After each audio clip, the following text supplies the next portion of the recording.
Hey, Nick. Hey, Jessa. What are you guys doing in my feed? Well, we're just hanging out. No, we're actually here because we want to give your listeners an opportunity to hear a little bit from us and hopefully vice versa. And what is us? What do you do? Well, we are a true crime podcast, mouthful there. Mm-hmm. We are two actual practicing real-life criminal defense attorneys in Wisconsin, in the States, and we analyze both policy-related issues connected with the criminal justice system and also famous cases and famous trials and break them down from a legal perspective. And you make all of that into a podcast, and one case per podcast, is that right?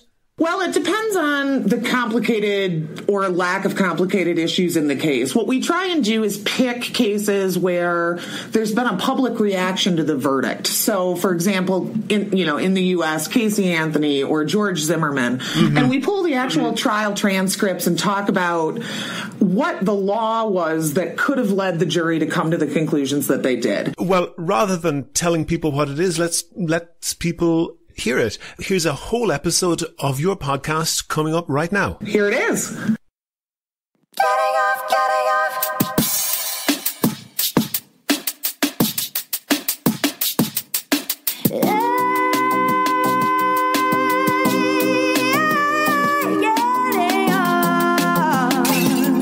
We're back.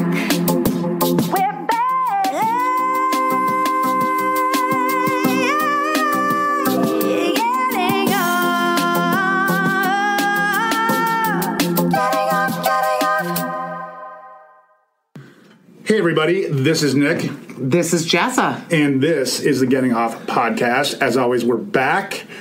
And we're going in new directions. We have a clean slate. We are starting fresh and anew. And we'll get to that in a little bit, what we're going to talk about today. But as you sometimes do, today you have some housekeeping that you'd like to address. I am keeping house. Yes. Which is, I want to remind everyone about an upcoming event, specifically the weekend of July 12th.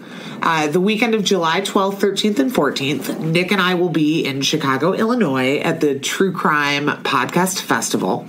We are doing two shows that weekend. We are doing a show that is private at a bar called The Arrogant Frog in Chicago. Tickets are on sale now on our website. Go to gettingoffpod.com/live-show. Okay, gettingoffpod.com/live-show. Eventually, there'll be a pop-up on the main page. I don't know if that's done yet because I'm not the person that does the tech here. That all said, tickets are limited. It's only going to seat about 80 people. It's a bar. You get free beer and wine if you buy it for the entire 3 hours that we'll be there from 7 to 10. You get to meet us. We're going to tell stories. It's a show co-hosted by friend of the pod, Kate Wallinga, who hosts the podcast Ignorance Was Bliss. Then at the True Crime Podcast Festival the next day, Saturday, July 13th, we are doing a crossover live show with Scott and Shiloh from LA Not So Confidential. Lots of psychology for us this weekend in July. But we're going to be talking about female sex offenders. You have to have tickets to the True Crime Podcast Festival to get into that one. But we would encourage you to attend one or both. We would love to see you. So get your tickets now rather than later if you're interested in going to that. That's my housekeeping. All right. So what are we going to talk about today? We're going to talk about the question. The question, what do we mean by that? We mean the question that people who work as criminal defense attorneys of any sort get often, frequently. All the time? I wouldn't say all the time. Most of the time. Frequently. And sometimes even from other lawyers, but certainly very often from folks who are not lawyers. And that question is, how do you defend those people? Fill in the blank. Whatever those people means, exactly. How do you defend someone who's charged with murder? How do you defend someone who's charged with sexual assault? How do you defend someone who's charged with doing, terrible things? Yeah. And so there's actually a lot out there about this topic. And I actually think lawyers have all sorts of different answers to it. I think there are legalistic responses, and I don't think those are bogus. I don't think they're lip service. I think they're real because I think many criminal defense attorneys do have idealistic, legal, constitutional, notions that motivate them. And I think that is true for you, and I think that is true for me. I also think many criminal defense attorneys have subjective, personal motivations, that are like really quite specific to them. Right. And so how did we get here today for this particular policy episode? Well, it's kind of spurred on by a couple of different things. I actually had an experience in my own life recently where I was out with other lawyers who were not criminal lawyers, where this conversation came up, even with very experienced counsel in different areas of law. And I'm used to getting that question from people that don't practice law, but when I hear it from lawyers, it's always sort of curious to me. And that's not a knock. I actually really like the people I was out with. It's not like that. But also, because we're doing these crossover shows, we've had some new listeners. And while we've talked about this on Patreon and perhaps in really early episodes, we haven't really discussed the question, like the number one question that we always get on the main feed, and we think that we should. And it's both a simple and a complicated question, I think. And that's part of what's engaging about it to me. And I want to talk about some of those reasons. I agree with you. Some of them are legalistic. Some of them are moral. Some of them are personal. Some of them have to do with the greater good. There are ethical challenges at every step of those all the way. But here's the tea, as the kids say. I don't know why I just said that. I wish I hadn't said that. I actually have no idea what that means. Which just makes me love you more. And let's talk about that later. Me not knowing what it means. Yeah, we won't spend today talking about what the tea means. Yes. Okay. So, I guess let's start with this. You were a prosecutor. Yes. You presumably had at least some idealistic notions of what that meant. I did. You then came over to the evil dark side, and that's the joke that everybody makes when a prosecutor leaves for defense attorney land. Right. I just rolled my eyes because, for two reasons. Number one, that is what, literally everyone in the field would say to a person who is moving from being a prosecutor to being a defense attorney. And that's not how would you describe the frequency of that happening? Well, let's be clear. At Nate's going away party from the DA's office, he was given a bobblehead of Darth Vader because people knew he was coming. It's still on his desk. It's next door to where we're recording this. I didn't remember that, and I did not. I know the bobblehead you're talking about, and I didn't remember that's where that came from. And they gave it, the prosecutor's office gave it to him because they knew that he was coming to work for me. Right, and that's, that annoys me. That, it's just a cliche. It's silly. It's not creative. It's lazy. I don't it's funny gift, haha, for Nate to get a Darth Vader bobblehead, but, just the general trope of, you're coming over to the dark side or going over to the dark side. Lazy, not funny, cliched, lame. But I will tell you, despite what I just said, I struggled with it. I was well past it by the time that, we sort of made the transition.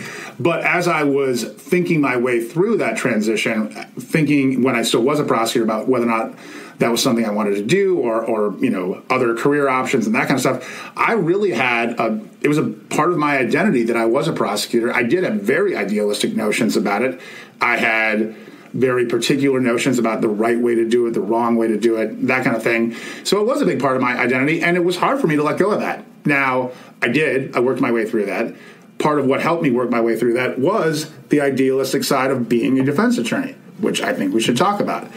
And now that I've been doing it for a number of years, although we're probably approaching a point where we're not there yet, but in the not too distant future, I will have been a defense attorney for as long as I was a prosecutor. Right, but as of right now, that's not true. And I think to frame this conversation, I'm not going to ask you to go through every single aspect of the decision to become a prosecutor, but you did have reasons for wanting to do that. And those were noble reasons, and you were always a very fair and good prosecutor in my anecdotal experience, at least, and your reputation was consistent with that. I know that from living in the world, in our world. But I'd like you to talk about what those ideals were, because I think it's an interesting contrast to me, who always has been a defense attorney. Yeah, there were non-idealistic reasons, and I don't mean that they were like bad or cynical. It was just like I was interested in trying cases, so that's not an idealistic reason. I liked the idea of helping people. I liked the idea, and this is like prosecutor thinking 101. I liked the idea of having a job where I was doing good, where I was one of the good guys, where I was contributing to the greater good.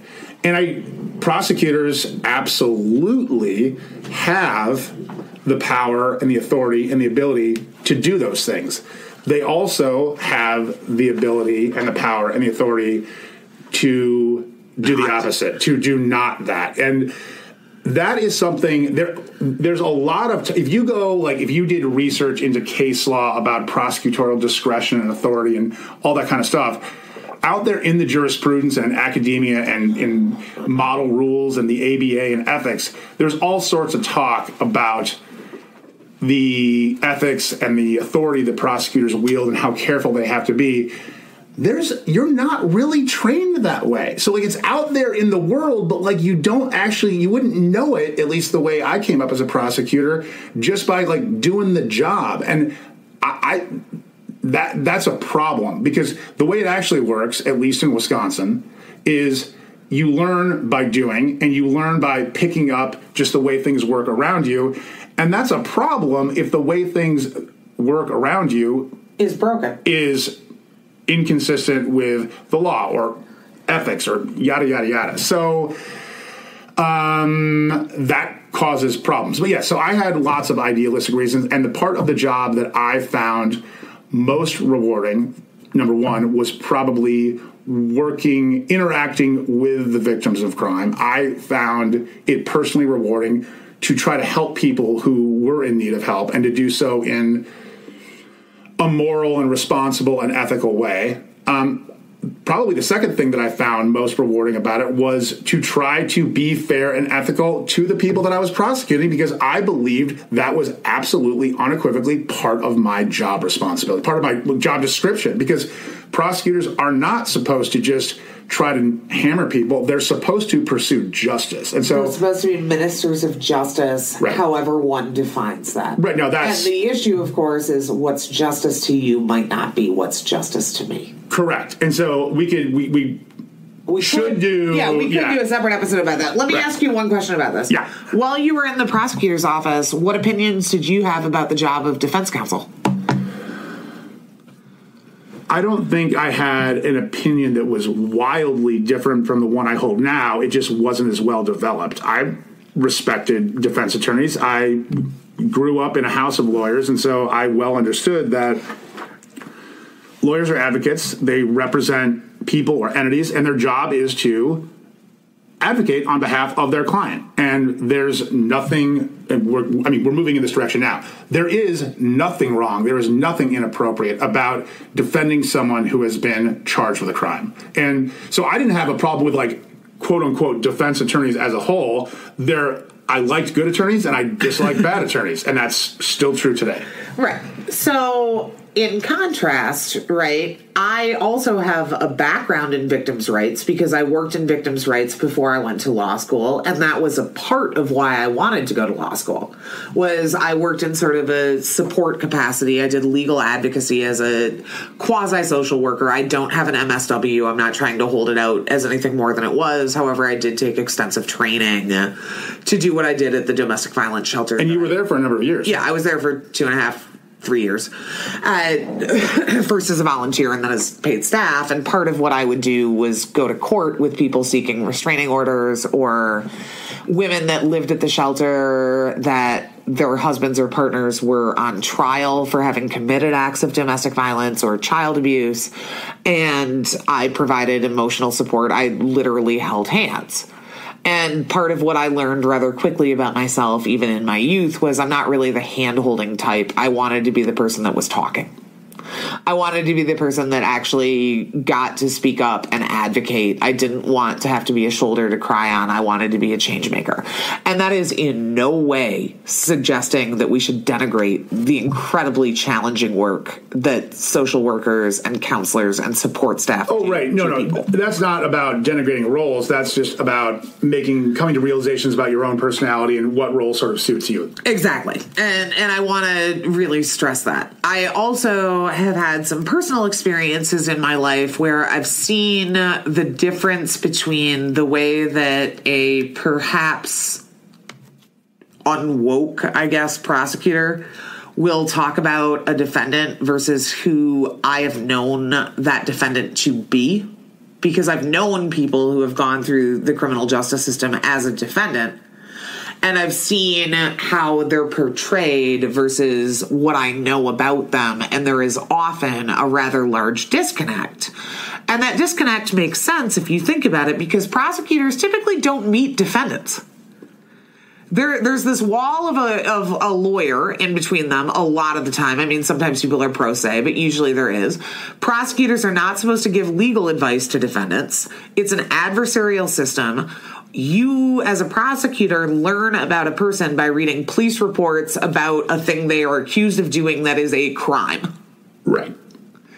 And that's all you learn about them. That's right. And that is true about what prosecutors learn about defendants, at least at the early stages of the case, like at the charging stage, and as you're moving toward the early part of the process. And simultaneously, a prosecutor, oftentimes, not always, but oftentimes, is learning a great deal about the victim of the crime. That is a person they do have access to, or can have access to. And I think it is natural a defense attorney does, take on, learn about their client and empathizes with them and sympathizes with them. And, you form some kind of human connection with that person. Prosecutors sometimes do the same with victims. And that's all perfectly well and good. It does lead to taking on a certain position. It is helpful for lawyers on both sides to have the capacity to empathize with the other side. I think that's actually an extraordinarily important, what do you want to call that? Personality characteristic, personality trait. Right. And one of the things that is just fundamental to being a defense attorney is that you have to be able to look past the accusation. Like, you just have to be able to get around it. Either you plow through it, or you sidestep it, or you skip over it, or you limbo under it. But you have to get past what the person is accused of, because oftentimes that thing is very bad. And it's not just legally bad. It's not just a crime.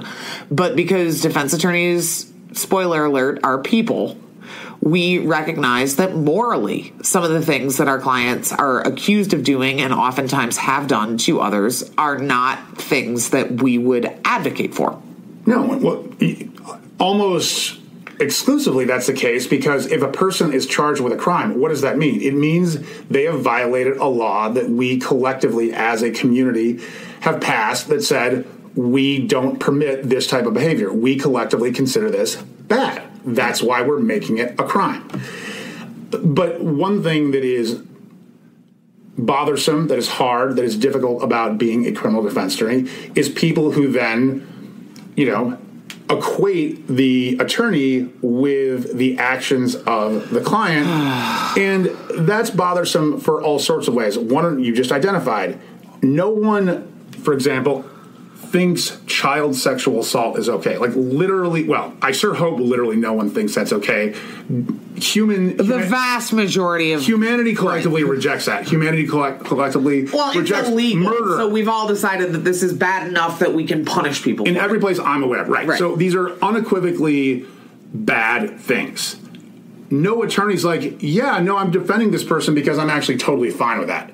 No attorney has ever said that. Well, what are we doing? We can give constitutional answers, we can give legalistic answers, and I believe in those things. I do, and here's the short version of that, right? The only thing that's stopping the police from kicking down any of your doors are people like Nick and I who object to the police kicking down doors in a court of law with due process. Like, the reason that the Fourth Amendment is enforced and exists is because defense attorneys raise their hand and say, wait a minute, you didn't follow the rules. That's how that works, is we protect citizenry from the tyranny of government because we stand up in between the tyranny of government and citizens. And we do that because the founding fathers of this country, who are always lauded for their genius and for, American exceptionalism and all that, which I don't disagree with, in their wisdom, they created these protections, and defense attorneys, it is literally their job to ensure that those constitutional protections that Thomas Jefferson and Hamilton and all of those geniuses made sure that we had, because they recognized how important they were, and they did that on the basis of the experiences that they had coming off of living under governmental regimes that did not acknowledge individual rights and protection from the government. And so that could be enough, right? Like, it could be, I believe in the Constitution, I believe in protecting the rights, I understand that what I have to do is bigger than any individual defendant.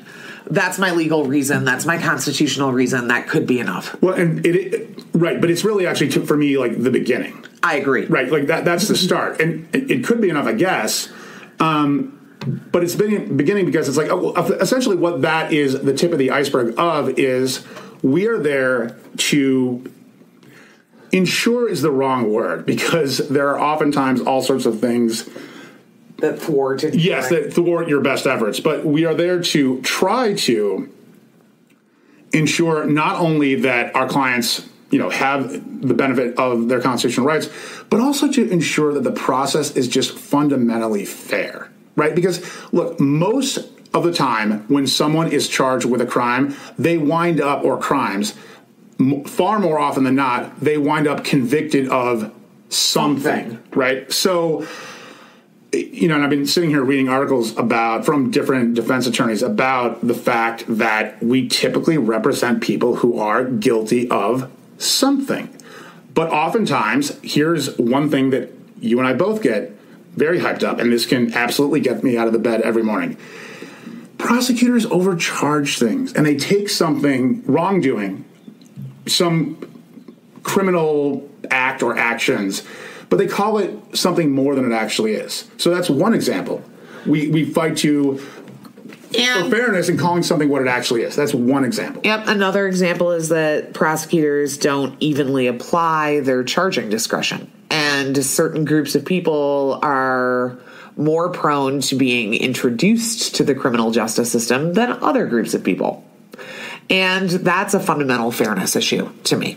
It sure is. It's one that I actually think is really hard to combat or address as an individual defense attorney, because I think those are that's a result of just really high level historical systemic factors, but that doesn't mean that we can't call attention to them and use them as part of our advocacy. So, those are some of the sort of like idealistic legal things which absolutely totally motivate me.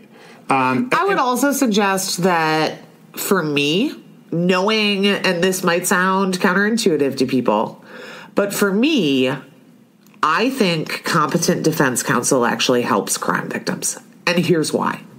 If you have a competent defense attorney who provides a zealous defense all the way through trial, and they know the rules of evidence, and they file the appropriate pretrial motions, and they defend to the best of their ability, meeting the standards that we require constitutionally, then we as the public can have some faith in that conviction, at least comparatively more faith than if defense counsel was not competent. And it's less likely that the case is going to be overturned on appeal, which gives victims finality. It lets victims say, okay, I have that closure now. Whereas if that didn't exist, we would have, and we still do have a really rigorous appeals process, and there are good reasons for that. But I think being able to show the best argument and see 12 of your peers decide to convict, I think there's some validation in that. Yeah, absolutely. I mean, and then being able to trust that that result is meaningful, there's validation in that as well. Right. And you alluded to something before. Defense attorneys are keeping another aspect of their job. This is, again, literally part of their job, is to keep the whole rest of the system honest. Yeah. And as you said, if we afford these rights to the people who have done the most egregious things among us, then we're all protected. And that's true. And one of the things that most motivates me since I've switched sides is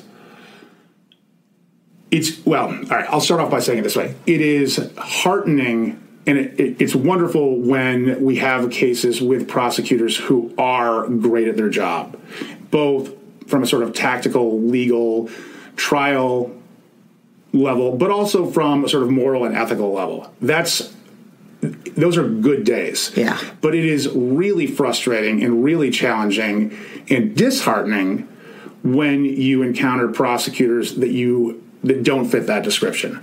And it saddens me, it has saddened me since I've become a defense attorney to discover the frequency with which I think that is true. And I really struggle with that because I believed that I took my job really, really seriously in those ways. And when I see folks not doing that, it is very upsetting to me. Well, and I don't know, I've probably told this story before on this show, maybe I haven't, but one of the things that was so touching and so illuminating to me when you first switched sides was there was a moment that you came into my office and said, why is it that people no longer believe what I say? Right. You were like, I am the same person. I am making the same types of arguments that I've made for the past 8 years or whatever. Why is it that now no one believes what I say when everybody believed what I said before? And my answer was because now you're a defense attorney. Yeah, and that's exactly true. And so there's a fight there to be found credible, to stake out that space for yourself in the courtroom with the people who are there. And sometimes we're more successful than others. Well, and the deal here is I just don't run this place, okay? In any number of ways, I don't get to make the decisions. I actually philosophically like operating from that perspective because it inspires me and it motivates me, but it also angers me and frustrates me. And those are two sides of the same coin. And there are a lot of more, I've never been a person who believes that life is simple. I'm not a black and white person. I've never been a black and white person. You guys have heard me quote this too. To me, there are very few days where there's an absolute right and an absolute wrong, and those days always involve a high body count, to quote Aaron Sorkin. I enjoy the challenge of nuance. And I find it to be an idealistic and meaningful endeavor to seek for good in people versus to see the worst in them. I philosophically and morally celebrate my opportunity to do that every day, however challenging I might find it on a day-to-day basis. So that's probably a good segue into the more sort of subjective aspects of how do we do this from the sort of more constitutional legalistic aspects. And, one thing that you and I have spent a lot of time talking about over the years is we spend a lot of time on every case looking for the good in the person or looking for the truth in the case. Why did this, if something bad did indeed happen, why did it happen? What was the cause? That is part of our job. It's not the only part of our job. Another part of our job is breaking down the evidence, seeing if the evidence is legit or if constitutional norms were violated, et cetera, et cetera. But for the purposes of this conversation, we're talking about trying to understand the person and trying to understand why something happened. And you and I could both talk about certain types of cases, or actually a lot of different types of cases, that do motivate us, that we can feel pretty passionate about our ability to represent folks who, we believe, are sort of saddled with this or that or the other that motivated the crime or contributed to the cause of the crime. And I think we should. I'd like to do that. Well, and I can tick a few of those off without a lot of commentary, and then there's some that I think have more. Right. For example, I represent a lot of veterans. A lot of veterans come home from war, and they have dual diagnosis of PTSD and some substance abuse issues because they're not getting adequate treatment for their PTSD, and that results in explosive behavior or dangerous behavior or reckless behavior. And these are people that took an oath to protect my freedom, just like I took an oath to protect theirs.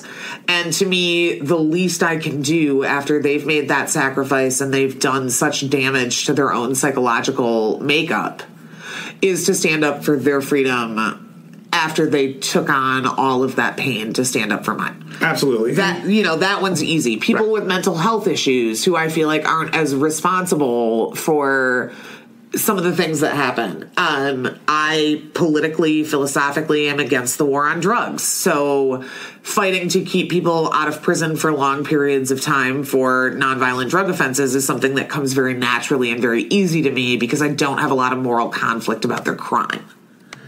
Affirmative defenses, like if I believe someone acted in self-defense, those are easy. There are a lot of things that you can grab onto, right? And I think you have those too, and I'll let you talk about those for a second. Well, that's my 2-minute condensed version, but yeah, I mean, here's one that's easy for me to talk about. Cases where I believe my client, the real explanation for what happened lies in with a mental health explanation. Those are cases that I feel very passionately about because I don't think that the criminal justice system is where people who are primarily afflicted or struggling with mental health issues belong. It's the wrong place. And I think punishing people for illnesses that could be treated I don't feel good about that morally. And we talk on this show sometimes about, there's a Bryan Stevenson quote, for example, that the system treats you better if you are well-to-do and guilty than it does if you are poor and innocent. And the reason I'm bringing that up now is because mental health cases that I assess as being largely about mental health are cases where if the defendant had been in a different circumstance where they would have had access to mental health or someone would have recognized that that's what they needed or that kind of stuff, this oftentimes tragedy, in my opinion, could have been avoided. And so I have very strong feelings about situations like that. That is very different than a case where it's just sort of straight up criminality. And I'd actually like to talk about that because to me, talking about how do I defend a type of case or a type of client who, I have a soft spot for or is innocent. Or is innocent. Which, by the way, that carries its own set of baggage, but that's not the question people are asking. No. They're asking how do you defend guilty people, not right. How do you defend innocent people. And so, I think it's a cop-out for me to sit here and talk about how do I go about defending young defendants who have significant mental health issues. You have empathy for them. That's why I do it. I mean, that's easy. That's a comment. The hard part is how do you defend folks who don't have something like that makes them empathetic or understandable or whatever. How do you defend the guy that commits multiple sexual assaults and you're almost positive he committed them? How do you defend the guy that's on theft number 37 because he's a career thief and has no regard for other people's boundaries or privacy? How do you defend someone who puts a bullet in someone's head in cold blood for money or their sneakers or for some hateful reason? Or commits a home invasion sexual assault and doesn't feel bad about it? That's the real question, because there we're talking about people where there's nothing apparent about them to the general public that is good. And sometimes there's nothing about them to their lawyer. Well, that's what I was making a hand gesture. Sometimes, fortunately, it is less common, I think, than the public would expect. I agree with that. It is less common than people. I believe it is less common than people believe that we have clients who are quote unquote irredeemable or are where it's hard to find something good and positive and empathetic about. I've had very few clients that I really felt like that. Right. Very few. I can count them on both hands, and I've represented thousands of people. Right. But that's what we're actually talking about. So I think there's 2 points there. Number one, that's a lot less common than folks think, and I want people to hear that because I think that is a statement about humanity, that almost all the people that we represent, ones who have done relatively minor things, ones who have done really, really significant things, they're all human beings. You and I, certainly, and most defense attorneys, when you get to know them, you do begin to see them as human beings and understand them as human beings. And for almost all of our clients, it is not difficult to sympathize and empathize with them. I want people to hear that. That's one side of it. The other side of that is the people who that is not true for, that is a small percentage of cases. And that's a good thing. Yes, but they do exist. They do. And there are clients that you and I have both had that we hated. I mean, I have had clients that if I saw them on the side of the road in a thunderstorm, changing a flat tire, I would throw my car in reverse to splash water on them. Which actually sort of goes in the direction of something we're going to talk about in our next episode, but we'll leave that for the next episode. But right, so the hard part is, what do you do when you have a client who is accused of doing terrible things? You're pretty sure they did the terrible things. Right. May in fact be factually guilty and is unlikable. Let's put it that way. That actually is when I think a defense attorney's constitutional duties are most called upon. I agree, but it's also where I find myself the most morally motivated, perhaps paradoxically. Talk more about that. Well, to me, principles are convenient when it's something that you agree with. It's great that I think everybody deserves a defense when I'm defending a battered woman and I have this great affirmative defense and I feel like her actions were justified and rah-rah feminism, whatever. Right. That's convenient. Okay, that's easy. What I take pride in, and very genuine pride, is that I have to work harder to find good. And that I don't get to just say, you know what, you are not worth it. I will throw you away. I will throw you away. Everyone should throw you away. I take pride in the fact that I am not allowed to do that. And it has made me a better person. That is a requirement of my job. Right. And let's talk about how different types of advocacy, how you go about tailoring advocacy for specific individual clients. Because in this context, if we have someone who is accused of doing horrific things that, here's a legal phrase, shock the conscience, right? And who may in fact be factually guilty of what they're charged with or some other terrible version of that, and who are unlikable or extremely difficult. We may work hard to find the good in them, and that is certainly one part of the job. But there are people for whom that becomes increasingly difficult, which is another way of saying there may be clients for whom that just isn't possible or doesn't happen. Well, or that we can't see it. Well, that's a better way to do it, right? Because that can begin to feel like a personal failure or at least an acknowledgement of our own limitations. Right. And one thing that we do in our office is talk about cases, and sometimes one of us will be totally down on a client and the other one will say, well, wait a minute, I actually think this is mitigating. And maybe you can't see it because you're so frustrated with this person because they don't listen to you and they're nasty to you and they did horrible shit and whatever. But the rest of us will say, well, wait, though, this actually matters. Right, but that's also an illustration of the fact that, we all are capable of whatever we're capable of. We all have our own perspective that begins somewhere and ends somewhere else, and they're not all identical. So I have the ability probably to empathize or sympathize about certain things that you don't, and that exactly, vice versa. And so, that's hard. It is hard sometimes. I engage in introspection, saying, "Am I failing here? Yeah, me too. Am I limited in some way because of who I am, such that, like, I'm not able to find a way to connect with this person or what have you. But also, what is fundamentally missing from my heart by way of kindness that I can't find a way to understand this person a little bit better than I do right now? That's actually what goes through my head when I'm struggling with that is, come on, Jessa, you have more capacity for compassion and kindness than this. You can find it. Work harder.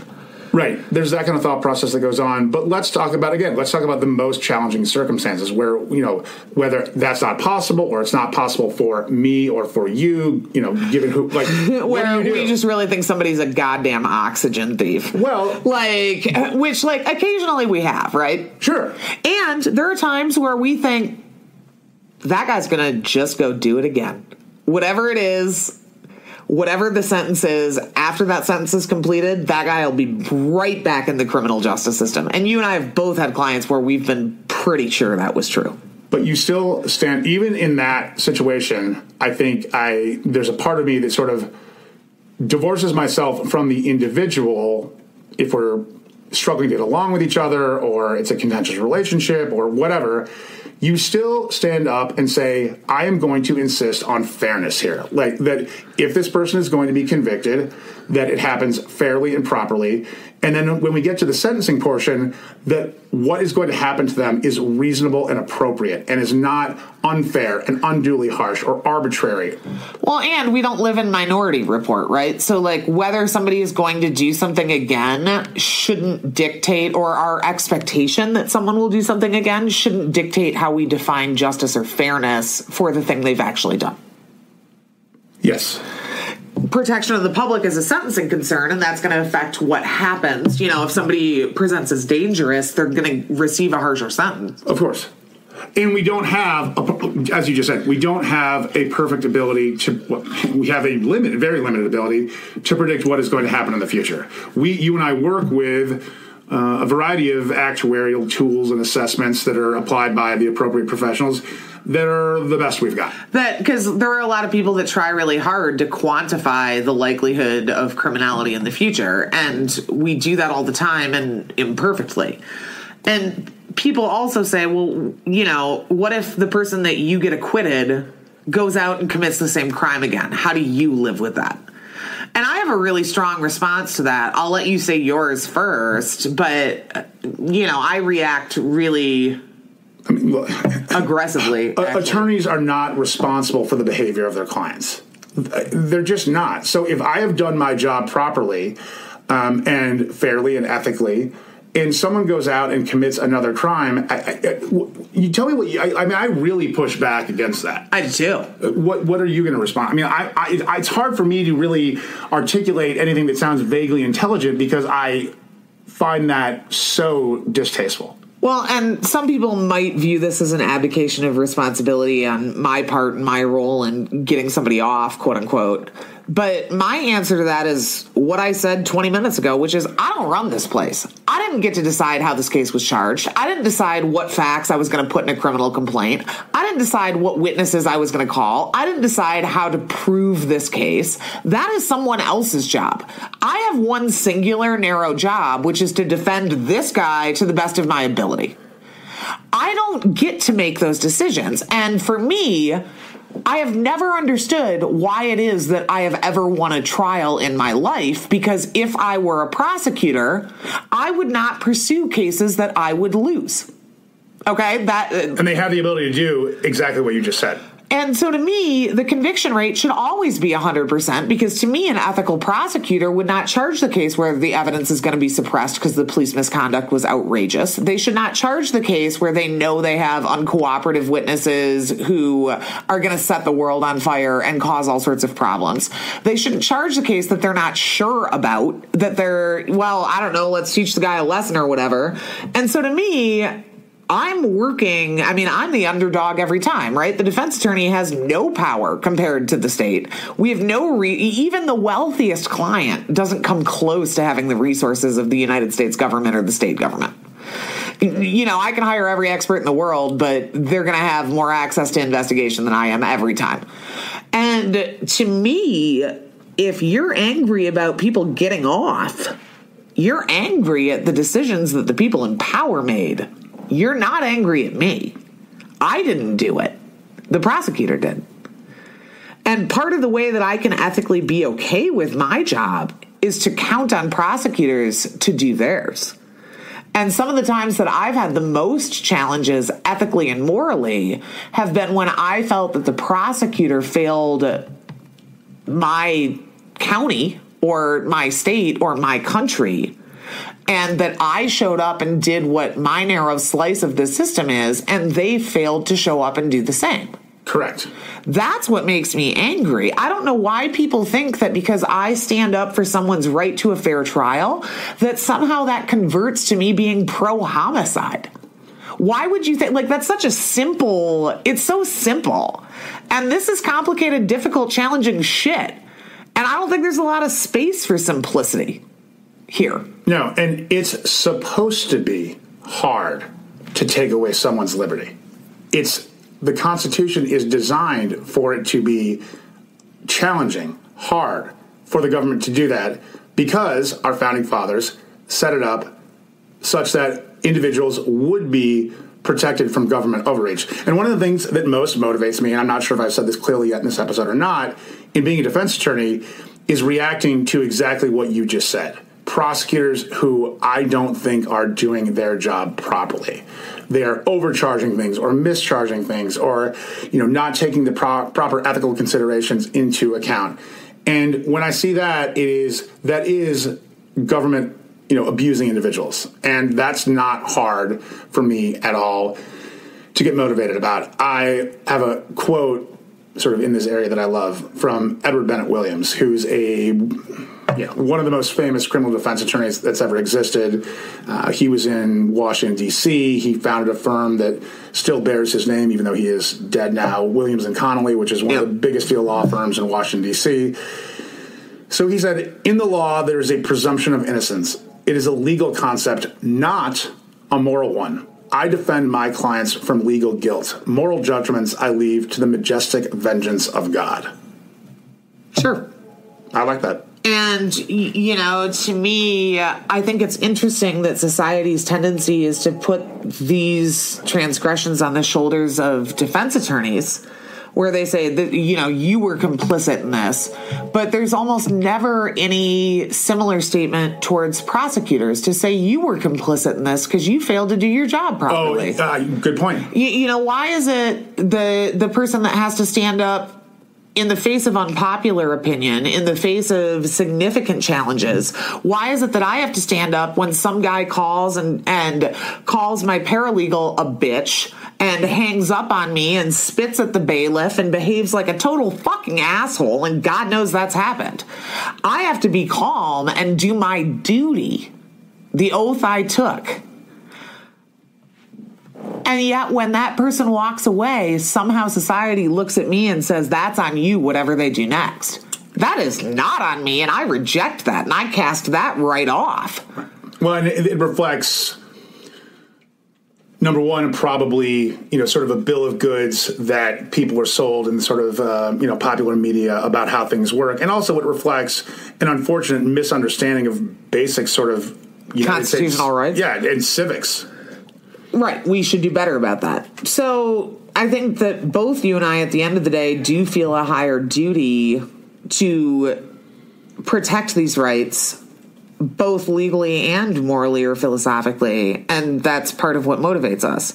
And what we're going to talk about next time is not the duties that lawyers have to clients, but the duties we have to one another, morally, philosophically, and legally. And we're going to introduce our next deep dive case and talk about how that is a reflection of some of the gray areas of duty. Indeed.